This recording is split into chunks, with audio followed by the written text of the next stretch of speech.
seriously popular. Welcome back to MAGAland. Hi, Kelly. Happy Wednesday. How are you doing? Doing well. How are you, Germania? It's been a busy week with news. It sure has, and we're going to get into all of it in just a few minutes. We'll be taking a look at how DOGE has been on a mission, this time with the Department of Education, as it prepares to cut almost half of its staff. The Canada and U.S. ongoing trade war, which intensified yesterday. Egg pricing as recession fears are getting even more real. And then we're going to look on the world stage as Ukraine enters a 30-day proposed ceasefire with Russia. And let's not forget about Trump and Elon's close relationship, as Trump selected a Tesla on the White House lawn to purchase RFK Jr.'s Steak and Shake partnership and Trump's weight loss secret. And to cap it all off, The Apprentice is back, this time on Amazon. We'll have all that and more coming right up for you after this break. Are your ulcerative colitis symptoms proving difficult to manage? Tremfya guselkumab can help you manage the cycle of UC symptoms. At 1 year, many patients taking Tremfya achieved clinical remission, and some patients also achieved endoscopic remission. Individual results may vary. Tremfya is a prescription medicine used to treat adults with moderately to severely active ulcerative colitis. Serious allergic reactions and increased risk of infections may occur. Before treatment, your doctor should check you for infections and TB. Tell your doctor if you have an infection, flu-like symptoms, or if you need a vaccine. Ask your doctor if Tremfya can help you manage the cycle of UC symptoms. Call 1-800-526-7736 to learn more, or visit tremfyaradio.com. Welcome to MAGAland.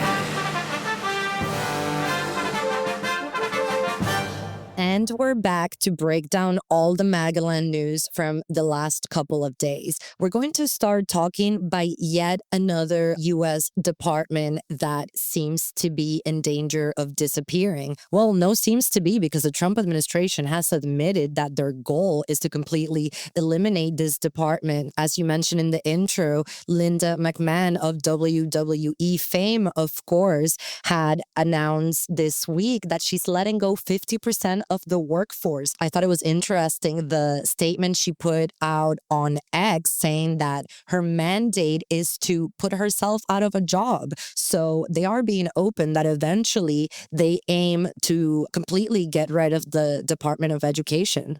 McMahon plans to cut about half of the Department of Education staff, which has about 4,000 total employees. So they're looking at closer to about 2,000 or less whose jobs will be slashed.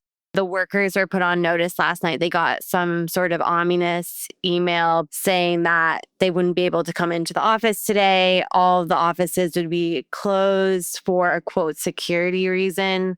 They weren't given much information beyond that. And then overnight, the education department started rolling out some of these mass layoffs, which I don't think comes as any surprise to anyone who's been following MAGAland or Trump's actions. He said that he wants this entire department eliminated.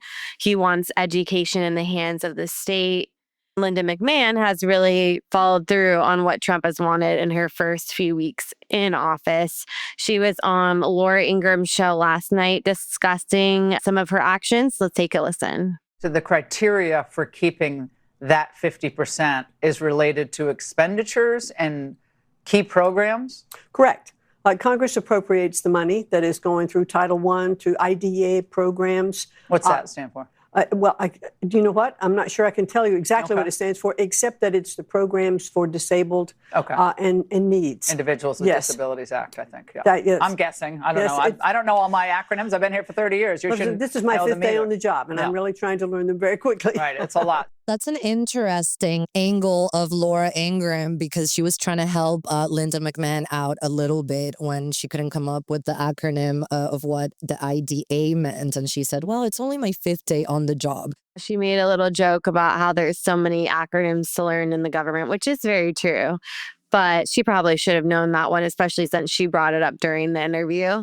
But I think Trump's very pleased with her. Actually, Trump a few minutes ago at a gaggle with the Irish prime minister, he said that he's proud of the work Linda's doing. He likes to see these slashes and for her to carry on this mission. she's definitely in the inner close Trump orbit, and she's marching right ahead as she promised. She'll definitely be a loyalist. And part of her statement, she also called the Department of Education's final mission, which is this reduction in workforce. If there's something both the left and right agree on, is that public education in this country has been going downward. The statistics of reading, math levels are truly concerning. I hope, maybe wishful thinking, that maybe both sides can come together and figure out how to make this better, because clearly the Department of Education was struggling to get our kids where they should be in terms of education. Yeah, it's sad to see the reading and test scores of Americans' kids be so low, and especially in comparison to other nations. Trump has said is because this education department is beholden to some of the larger teachers unions who are focused more on social justice, policies, DEI, things of that nature. So he said he wants that all stripped away. He wants the states to be running education and get it back on track, and then also provide more choices for education so that parents can send their kids to the best schools and be able to make that a priority no matter what socioeconomic status they may be. Definitely school choice was a big promise of the Trump administration, but we have to talk about tariffs. I honestly have had emotional disturbances over this tariffs war. I never know what's going on, and yesterday was a day that really highlighted the madness. We have been speaking about how the Ontario Premier Doug Ford had been really strong in his statements against Trump. Trump went all out against Ontario tomorrow with a threat that even I was scared for Canada. As we discussed, Ontario was going to issue retaliatory tariffs in electricity in the States. Trump said, "Oh, you're going to do that? I'll up the tariffs to 50% and I'll keep going if you keep going." I think it was less than an hour later, Ontario dropped it. Yeah, that's right. Trump, again, is using tariffs as a bartering technique. When he had the retaliatory threat on Canada saying, if you actually enact these, we're going to go up to 50%. That's when Canada was like, oh, shoot, we need to back this down. And so Ford then, in a statement to Canadians and to Americans, walked that back very strategically, was reiterating his love of America and trying to keep the peace. And then Trump addressed it straight away and said, oh, great, since they're rolling back these tariffs, we'll likely do the same. We won't go all the way up to 50%. We'll keep them at 25%. So that's what happened today. Those tariffs were enacted. But then Canada escalated the war once again by slapping a new tariff, this time on U.S. computers and sports gear, that would be about $21 billion projected. That is just another step in this ongoing saga, and we're not seeing much get resolved overall. In that statement where he threatened to up the tariffs to 50%, he basically said the only way to get rid of these tariffs would be for Canada to become the 51st state. Let's take a listen to what he said about what he calls an artificial line of separation between the two countries. When you take away that artificial line that looks like it was done with a ruler, and that's what it was. Some guy sat there years ago and they said, "Marah." Well, when you take away that and you look at that beautiful formation of Canada and the United States, there is no place anywhere in the world that looks like that. It's States on Greenland. And then if you add Greenland, that's even. That's pretty good. It's gonna look beautiful. Okay. I don't think Trump would agree with that argument when it comes to the line separating Mexico and the United States. There's a little bit of discrepancy in thinking there, because what makes Canada basically the U.S. and what makes Mexico so different than the U.S.? I think this is an excellent example of Trump being his very Trumpian self. He has really not backed down from this threat to either take over Canada or make it a part of the United States. He's doubling down on that. He's been sassing Canada in his Truth Social posts, trolling them as becoming part of the United States, saying, oh, Canada, no longer. He thinks that he can bully and push them around and get what he wants. And so far that's working. So I think he's going to continue on this trend. He's dropping, though, the excuse of fentanyl and immigration. That's not what he's looking for Canada to do anything about that. Yeah, we had some major news coming out of Saudi Arabia yesterday. Marco Rubio, Steve Witkoff, and Mike Waltz, the National Security Advisor, announced that there was a U.S.-led ceasefire that Ukraine had agreed to. It would be for 30 days. And right now, we're waiting to hear if Russia will accept this deal. So this is a huge breakthrough after the very turbulent Oval Office meeting that we saw that happened about 2 weeks ago now. We had a huge U.S. diplomatic presence go over to Saudi Arabia to meet with the Ukrainian counterparts, and those meetings were very fruitful. The bottom line that Secretary Rubio was talking about yesterday was that Trump doesn't want to see any more lives lost in this bitter war. They said Trump is committed to ending this war, ensuring that there's peace between Ukraine and Russia, and that this should happen immediately. They also noted that now the, quote, ball is in Russia's court. So they have the power to agree or disagree to this deal, which I thought was striking. Also, an interesting moment from Rubio. I don't know if you noticed during his remarks, but he had a weird Mean Girls reference. He was saying, this is a very serious deal. This is a very serious talk. So this isn't like a TV soap opera or an episode of Mean Girls, which I thought was just so bizarre. I don't know if he watched it on his way over to Saudi Arabia, so it was top of mind, but it was very interesting, very bizarre. I wasn't really expecting the Secretary of State to have a Mean Girls reference during this very intense meeting. A way that he definitely disagrees with Trump, who loves to provide a good TV moment, and he himself said he had done so after that meeting with Zelensky. Well, I guess in this situation, Trump would be Regina George, right? 1,000%, because in this situation, he managed to successfully bully Zelensky in Ukraine, a country that does not have enough power to fight back to anything Trump wants in any way. And this is in many ways a humiliation for Zelensky and Ukraine, because the U.S. has forced them to agree to a ceasefire deal that Russia hasn't even agreed to. Russia has been bombing Ukraine since the Ukrainians agreed to this peace deal. So we know that Trump is supposed to have a phone conversation with Putin this week. And as an American, I hope that he is as strong in his demand for peace with Putin as he was with Zelensky. We'll be keeping an eye on what goes on the world stage, because this is breaking news, very top of mind, and Trump's greatest allies are working hard on this. We had another moment that's typical MAGAland, the foreign affairs meeting in Congress, talking about European security, the things that we really need our government to be thinking about, but our culture wars made it yet another reality TV moment. This went viral yesterday. It was an exchange where Representative Keith Self from Texas misgendered the transgender representative from Delaware, Sarah McBride. Let's take a listen. This was quite a moment. I now recognize the representative from Delaware, Mr. McBride. Thank you, Madam Chair. Ranking Member Keating, also wonderful. Mr. Chairman, could you repeat your introduction again, please? Yes, we have set the standard on the floor of the House, and I'm simply. What is that standard, Mr. Chairman? Would you repeat what you just said when you introduced a duly elected representative from the United States of America, please? I will. The representative from Delaware, Mr. McBride. Mr. Chairman, you are out of order. Mr. Chairman, have you no decency? I've come to know you a little bit, but this is not decent. We will continue this. You will not continue it with me unless you introduce a duly elected representative the right way. This hearing is adjourned.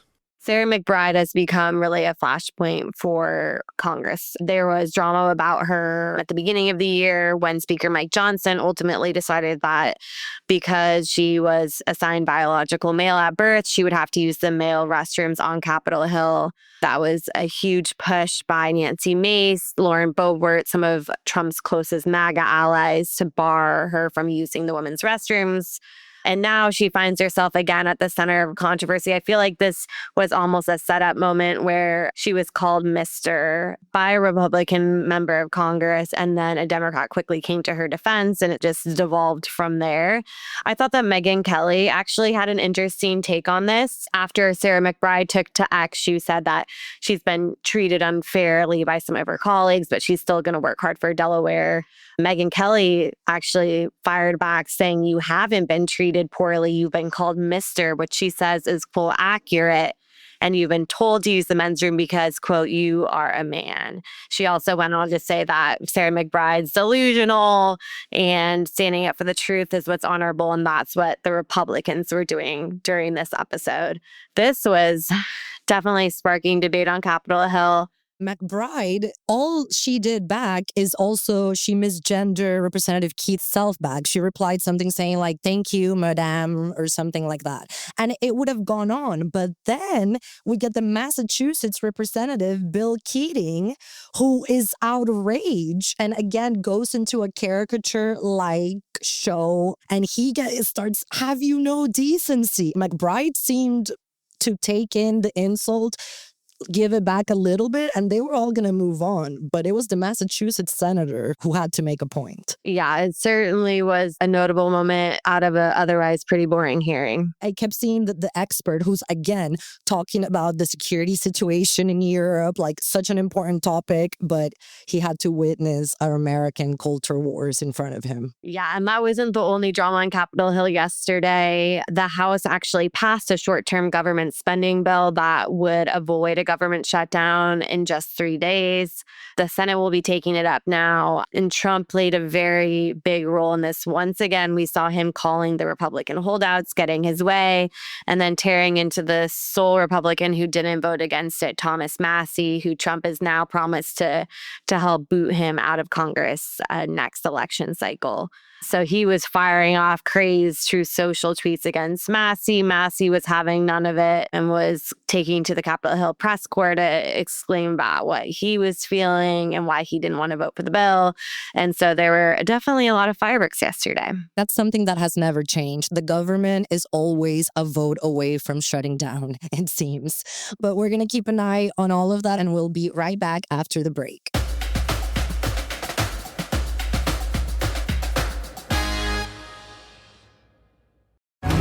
Over the past several days, 3 females have been found dead. Looks like someone's going after these girls. Then they have to know to watch their backs. Streaming March 13th. You really want what happened to this one that happened to you? Exactly why I need to keep going on this. Starring Emmy Award winner Amanda Seyfried. I'm worried about what you're gonna find. So am I. Long Bright River, a limited series. Streaming March 13th, only on Peacock.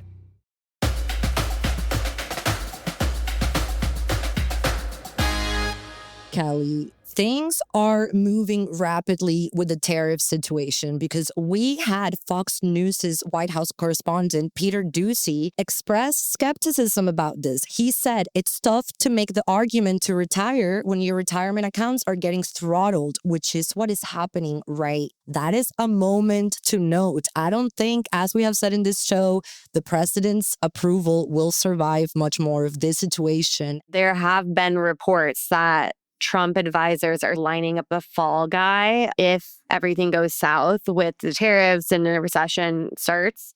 It would be Commerce Secretary Howard Lutnick. So behind the scenes, aides are reportedly mumbling that he's not doing quite a good enough job. He doesn't have a good grasp on basic economic policies, and they don't like a lot of his recent TV clips on Fox News, MSNBC, and other outlets. Behind the scenes, if everything goes south, it looks like Trump will have someone to blame, and it's probably going to be Lutnick, which unfortunately for the secretary probably would mean his relationship with Trump would be ended. That's a good prediction because we know Trump always has a fall guy. Always. Another fiery moment in the White House with the new press secretary. She was offended by being questioned about the effects of tariffs. Oh, yeah. It was a very explosive moment during the press briefing yesterday. Caroline Leavitt called on an Associated Press reporter, which was surprising because of the drama the White House has been having with the AP. Her question was about tariffs, and Caroline was having none of it. Let's take a listen to the clip.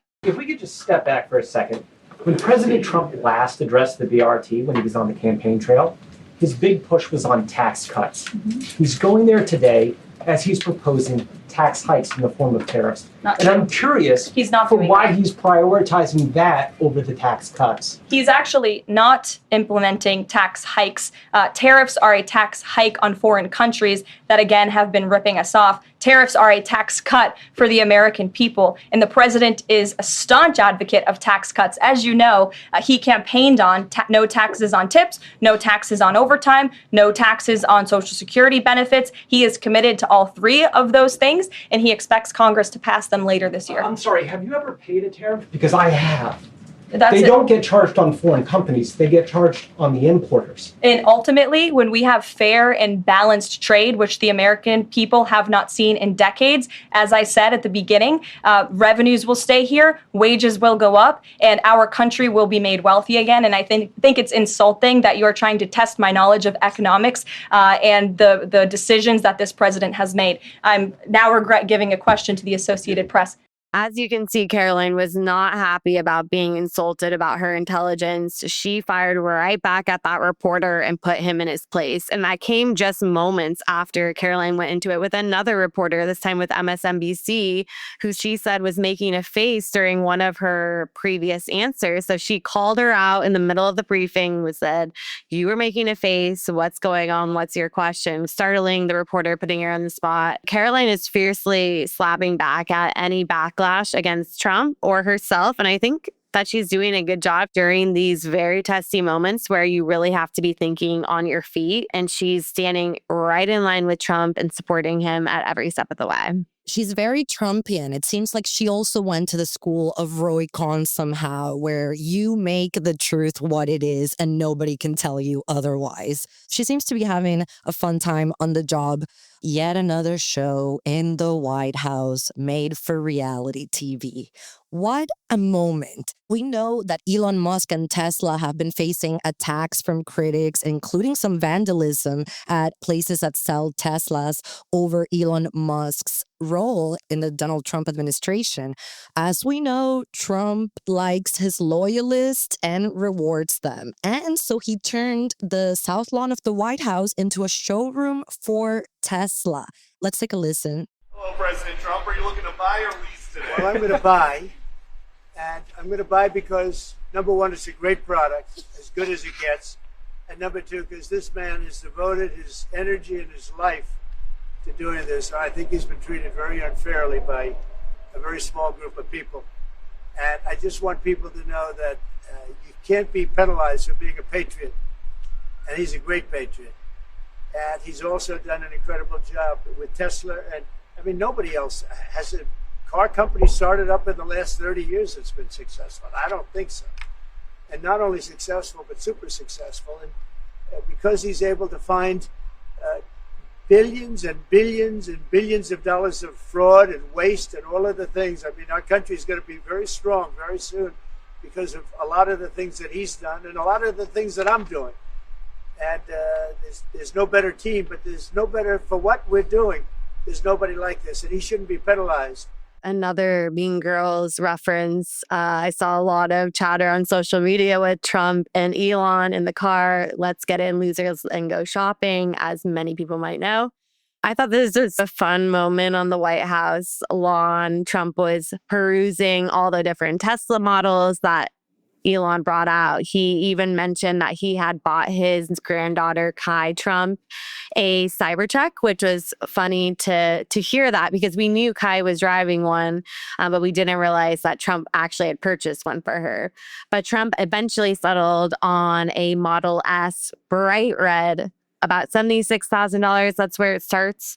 He did note, though, that he won't be able to drive the car because of Secret Service protection. There was a hyperfixation online about whether Trump could even drive. I was wondering myself at first, but eventually social media figured it out and they unearthed clips of Trump driving. So it appears that indeed Trump knows how to drive. During this time, Trump said that any violence against Tesla is, quote, domestic terrorism. So he's right alongside Elon Musk. And today, actually, Trump's DOGE MAGA Republicans are now requesting information on these rioters, these vandals who have taken to Tesla. And they're going to be opening an investigation into whether these individuals are domestic terrorists. So this really has escalated this anti-Tesla, anti-DOGE protests into something very serious. We may even see arrests or prosecutions down the line on this. Critics noted many of the concerns of turning the White House into a showroom for Tesla. Elon Musk is Donald Trump's biggest political donor.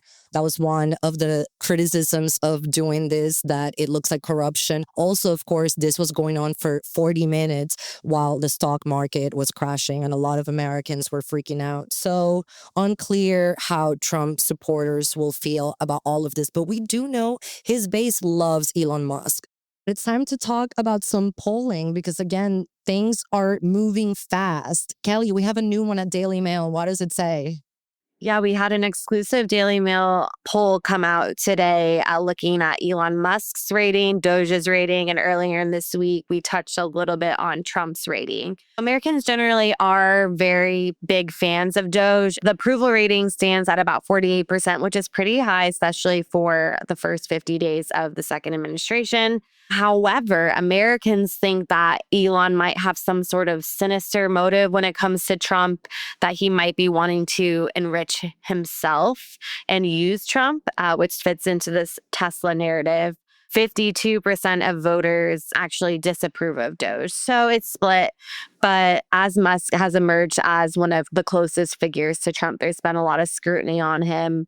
And especially in the last week where we've seen him battle some of Trump's closest allies and top cabinet officials. It remains to be seen if this will hold this fanfare for DOGE and Musk or if it'll start plummeting. And I'm sure we'll have an update by the end of the second 50 days in the first 100 days. I feel like Trump's base and Trump voters would like Elon Musk more than Marco Rubio. They're very anti-establishment. I think people's wallets is what dictates polling, elections, and everything. And I did want to mention a poll by CNN that says that now 56% of Americans disapprove of Trump's handling of the economy. Again, this is very recent polling, so this is the results of all the chaotic moves we've seen over the last month.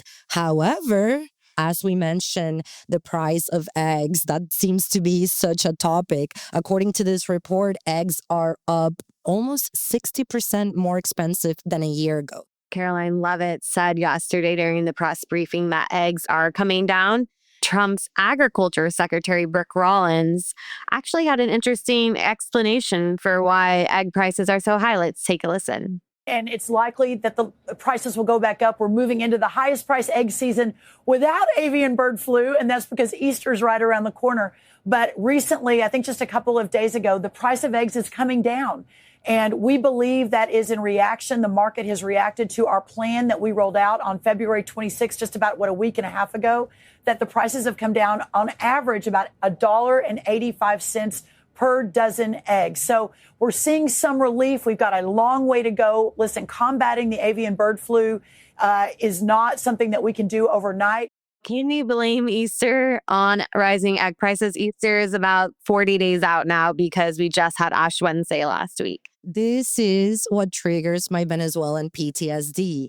This is what the Venezuelan regime would tell people when there was shortages of everything. Oh, we've been hacked by the Yankees. Oh, it's Obama that came here and robbed all the supermarkets. Oh, start raising your chickens.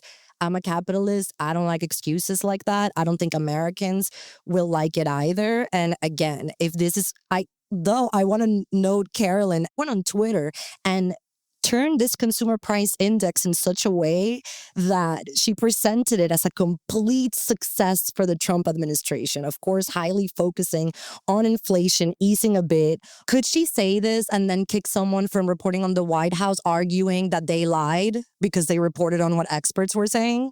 No, I think Caroline is using the information that's given and spinning it into a pro-Trump lens, which is her job. It's time to check in with one of our favorite characters here. Robert Kennedy Jr. has been leading the country's health and services. We have a very special guest for that. He is Chris Millord, the assistant science editor here at Daily Mail. Thanks for joining us, Chris. Happy to be here. We have all seen this viral video of Robert Kennedy having some fast food and steak at Steak and Shake. And I have seen that he's doing this as part of his mission of making fast food better and stopping the use of seed oils. But I don't understand any of this. I don't know what beef tallow is. I'm unclear. Can you explain to me what that viral clip is about? Beef tallow, it's just another way of cooking fried foods. It's basically rendered beef fat. You probably see it at home if you're making bacon, and you get that big crust of white fat that's left over when it cools down and solidifies. So it's just another way of frying food besides using vegetable oil or other seed oils, which has been RFK's main sticking point, that fast food and just Americans in general need to get that out of their diet. The issue is really up for debate at this point. So there's no consensus on this? I didn't realize. I thought we knew for sure. He said in that same interview when he was eating fries at the Steak and Shake that he's actually become more of a libertarian. Shocker. We know you're not a Democrat, Robert Kennedy. You know, he's moved away from his Democrat roots, and he's basically put it out there that he wants the information out there. He wants to share the insights that he's following and allow people to make their own decisions on that. What I'm interested in out of the interview was that Hannity revealed how Trump lost 30 pounds. He said that he spoke with the president and he's been exercising a bit more, but the main thing was that he doesn't eat the bread on a hamburger bun, and that's what lost him 30 pounds. How accurate do you think that is, Chris? Is that a path toward losing weight? Switching to beef tallow and things like that, I'm not entirely sure that's going to make you skinny overnight. At the end of the day, you're using beef tallow to fry foods. And a lot of that is a component of processed foods, of ultra-processed foods. These are all kind of the junk foods, the heavily industrialized products that people are putting into their bodies. There are studies out there that say half of the American diet is now just junk, ultra-processed foods, fast foods, all those kind of things that are being deep fried in oil, and they're using heavily industrialized methods of cooking and getting them on the store shelves. So I think that is more what would lead to weight losses if you just are getting back to more whole foods, which RFK has also been advocating. Also, we've seen multiple photos of RFK Jr. drinking this blue drink, and there's been a lot of speculation about what he could be drinking, if it's this methylene blue substance. Chris, do you know anything about this? What is methylene blue? I couldn't tell you at the moment. I haven't researched on the mystery blue cup. The only thing blue in a cup for me is Kool-Aid. The mystery blue cup. I don't trust it. They better not touch the flavor of my McDonald's French fries. I don't want it to be better. I don't want it to be worse. They're perfect. I agree. Thank you so much, Chris, for giving us this information. We always need a health expert around. Happy to help. And, anything you need with health and science, definitely reach out to us again. Thank you so much for your time. And to close off the show, we have a little tea that was flagged by our producer, because it turns out, again, Trump has the time to do everything. He's not only the president of the U.S. and leader of the free world, he also has time to promote his former show, The Apprentice, which apparently is now being aired on Amazon. That's right. Jeff Bezos at it again after his $40 million Melania contract for her tell-all behind-the-scenes documentary. Now you can watch The Apprentice streaming on Amazon. So Trump dominating every single area of the United States popular culture. Now with Amazon, politics, obviously, there's really no escaping Trump, which is exactly how he likes it. And clearly they have chosen their streamer, right? The Trumps have chosen Amazon Prime to show all their documentaries and programs. I've never seen The Apprentice, and I like to call myself a historian of reality TV, so I might have to check it out this time around. Well, thanks everyone for joining us here in MAGAland for another day filled with news. Please email us at welcome-to-magaland@dailymail.com and follow us on Instagram at welcome-to-magaland.